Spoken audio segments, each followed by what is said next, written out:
Hi, my name is Katie Diemel and I'm here with the East San Joaquin Water Quality Coalition. Today we're going to be talking about our crop-specific nitrogen management meetings, and today we're talking about silage. We're really excited to have UC Cooperative Extension partnered with us today to talk about the up-to-date information on nitrogen and irrigation in corn. At the end of this video, please email us or call us with your grower ID number to get credit for watching this member meeting. This will count as both your member meeting and your crop-specific member meeting to fulfill your Outlier credits. You'll also need to complete your irrigation and nitrogen management plan summary report as normal every year. Additionally, you'll have an extra survey you'll need to complete. We call it the Groundwater Management Practice Implementation Report, or MPIR. This is located in your packet, has been emailed and mailed to you, and is also available on the grower portal. If you have any questions or need help locating the survey, give us a call at any time and we can get that emailed or mailed to you right away. You'll want to make sure that you get credit for both attending this meeting, watching it online, or watching it in the Farm Bureau office, and completing that survey. The survey can be mailed to us, emailed to us, or dropped at any of the 3 county farm bureaus, Merced, Madera, or Stanislaus. Thank you so much for attending today. Please email us to get your credit, and if you have any questions, as always, give us a call at 209-846-6112. Thank you so much, and we hope you enjoy the content today.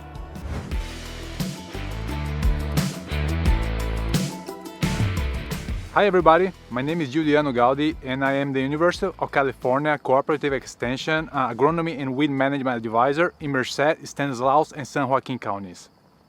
Today I'm going to be talking about nitrogen management in corn silage. Nitrogen is a very critical nutrient and the most difficult to manage. That's because it's very dynamic in the soil. For example, it can be leached to the groundwater or volatilized to the atmosphere.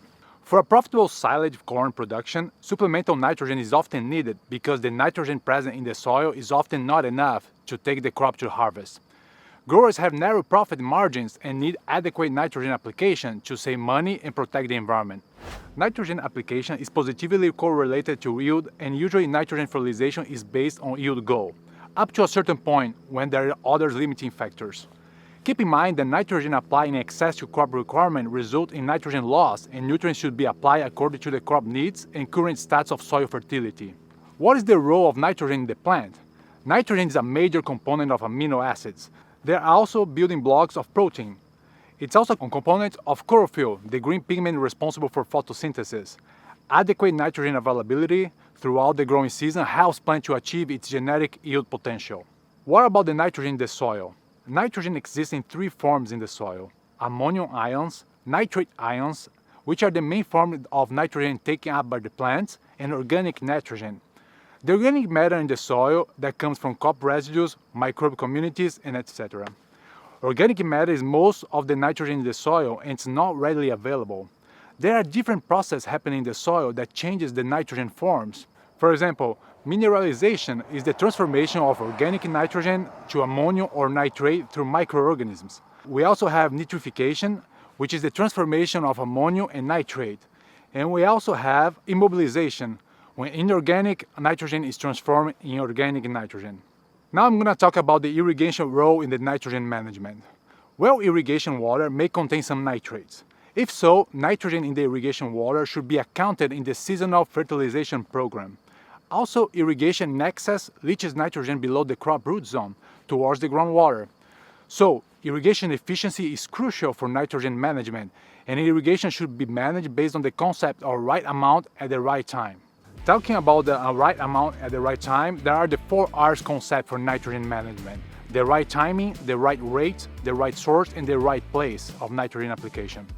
The main required knowledge for applying the 4 R's are nitrogen sources, fertilizers, manure, soil organic matter, crop residue, how corn grows, because how much nitrogen is taken up depends on the corn stage of development, and environment conditions such as soil type, rainfall, irrigation, amount and timing, and etc. So I'll first start talking about right timing, or when to apply nitrogen. So to understand when to apply nitrogen, we need to understand how corn grows. We divide corn growth in growth stages. The growth stages are represented by the letters V for vegetative and R for reproductive.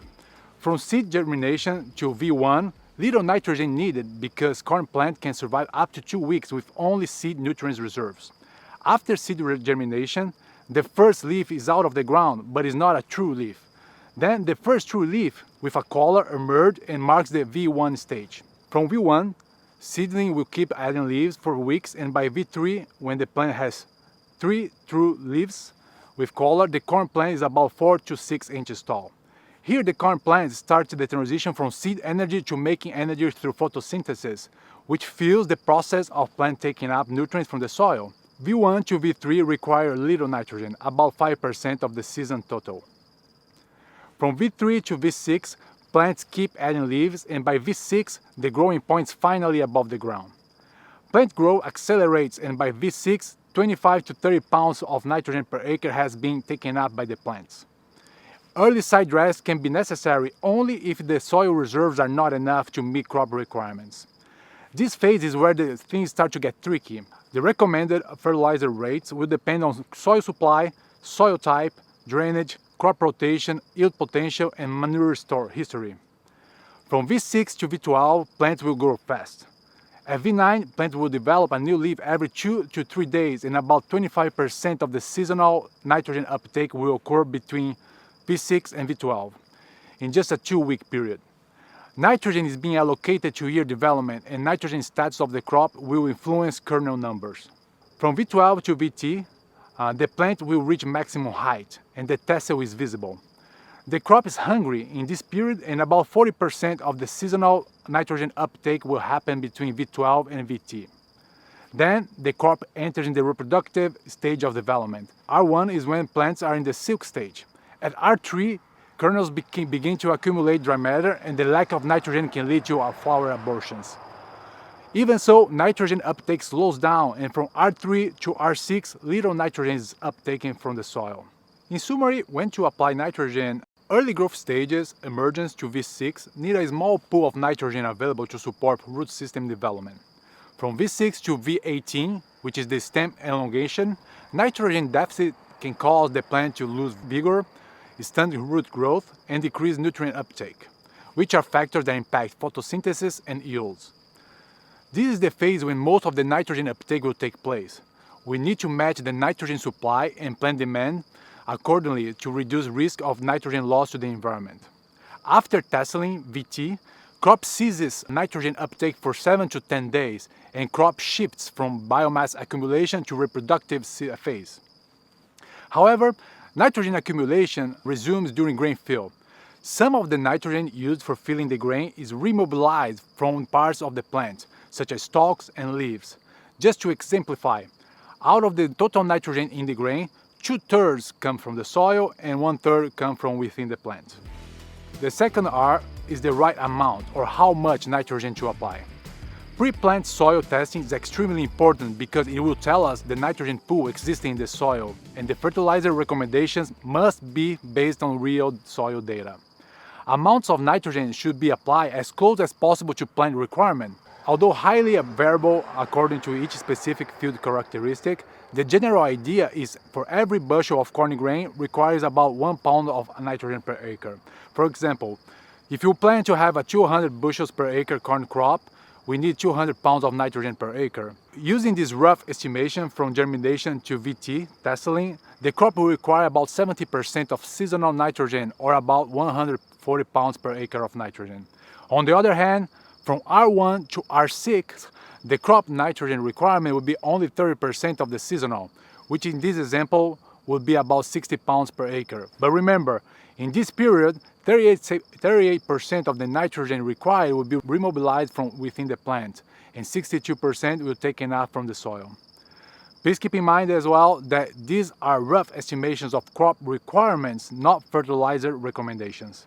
That's because we need to account for nitrogen already available in the soil, as well as nitrogen that will be available for organic matter. The third R is the right source of fertilizer, or what to apply. Chemical fertilizers are important to ensure the correct form of fertilizer is being applied according to field's condition. Ammonium-based fertilizers can acidify soils.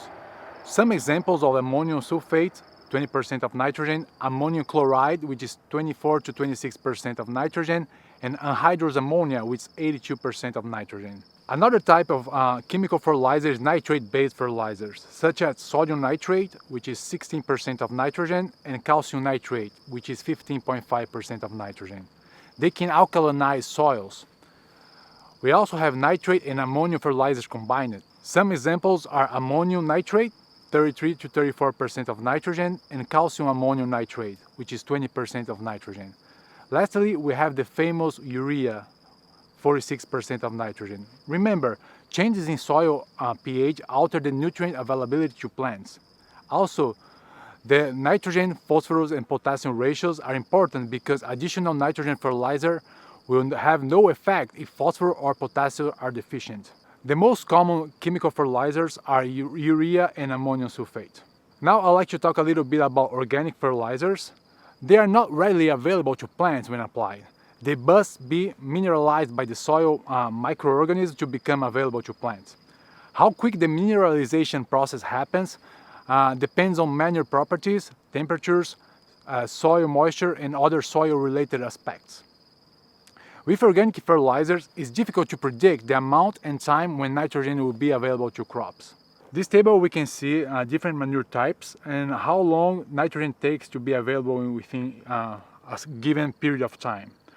So for dairy lagoon water, between 4 and 8 weeks, 15 to 35% of nitrogen is available. On year 1 after application, 40 to 50% of nitrogen is available, and year 2, 15%. For dairy lagoon sludge and slurry, in the 4 to 8 weeks after application, 10 to 20% of the nitrogen is available. Year 1 is between 20 and 30%, and year 2, 15%. For dairy mechanical screen solids, 4 to 8 weeks, 5 to 15%. Year 1, 10 to 20%, and year 2, 5%. Aerobically composted cattle or horse manure, 4 to 8 weeks, 20 to 35%. Year 1, 0 to 10%, and year 2, 5%. Lastly, solid poultry manure, between 4 to 8 weeks after application, 20 to 35% of the nitrogen will be available. Year 1, 50%, and year 2, 15%. What are the factors that affect the nitrogen transformation in the soil? Soil temperature is positively correlated with nitrogen availability. It means higher temperatures increase microbe growth and activity. Soil moisture also influences because it changes soil aeration. For example, saturated soils have low soil aeration and decreases microbe activity. We also have carbon to nitrogen ratio, or the amount of carbon in relation to the nitrogen on a given soil or organic fertilizers. They also influence the nitrogen transformation in the soil. A 10 to 1 CN ratio in the soil is ideal and generally means dynamic equilibrium. When organic material is added to the soil, this CN ratio changes by increasing the carbon concentration and triggers microbial growth. If nitrogen in the newly added material is inadequate, microbes will use nitrogen in the soil for the cycle. While it's bad for the crop perspective, it might be good for mitigating the excess of nitrogen in a given soil. So this first graph is showing we are adding a material that is very high CN ratio. It means that we have much more carbon than nitrogen. So when we are adding this organic material, we still have all the process, organic nitrogen becoming ammonium, becoming nitrate, and both of them go to the plant. And also this organic nitrogen is being a source of energy to soil microbes. However, we can see that with this high carbon to nitrogen ratio material, the arrows going to soil microbes are thicker, so that means that they are going more to the soil microbes than becoming ammonium and nitrate. On the other hand, the other graph, we can see that we are adding a lower CN ratio organic material. While all the processes are happening again, we can see that the arrows are thicker now going from the organic nitrogen to ammonium and nitrate and to the plant. So applying lower CN ratio material will benefit the plant in the long run. We come to the fourth R, which is the right place or where to place the nitrogen. Pre-plant applications can be done if the soil has poor to non-existent nitrogen levels. Anhydrous ammonium and aqua ammonia can be injected 8 to 10 inches deep from the soil surface. Urea and UAN should be incorporated to reduce volatilization.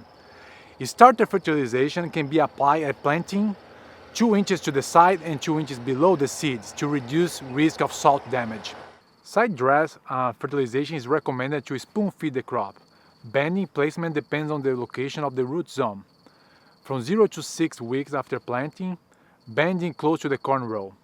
Urea fertilizer should be incorporated here as well. Broadcast application can be done but can cause leaf burn if broadcasting granular fertilizers and urea-based fertilizers, which means it should be incorporated as well. Nitrogen fertilizers can be applied through irrigation water only if the tailwater recovery and reuse system is in place. Now I'd like to talk about the fate of nitrogen after harvest. Nitrogen applied that is not removed by harvest is lost to air, water, or accumulate in the soil. Losses to atmosphere happen through volatilization in the ammonia form. In the denitrification process, microbes can convert nitrate to gaseous form of nitrogen, the N2, in saturated conditions. Losses to groundwater happens when nitrate is leached through the irrigation water or rainfall in the nitrate form. That happens because nitrate has a negative charge and it's not held by soil particles. What is the fate of nitrogen in California? Each year, almost 1.8 million tons of nitrogen enter in California, and agriculture represents the largest source of California's nitrogen imports. The nitrogen comes into California through synthetic fertilizers, livestock feed, and nitrogen fixing crops. Nitrogen fertilizers helps California to produce more than 20% of the nation's dairy commodities and more than half of the nation's fruit and vegetables.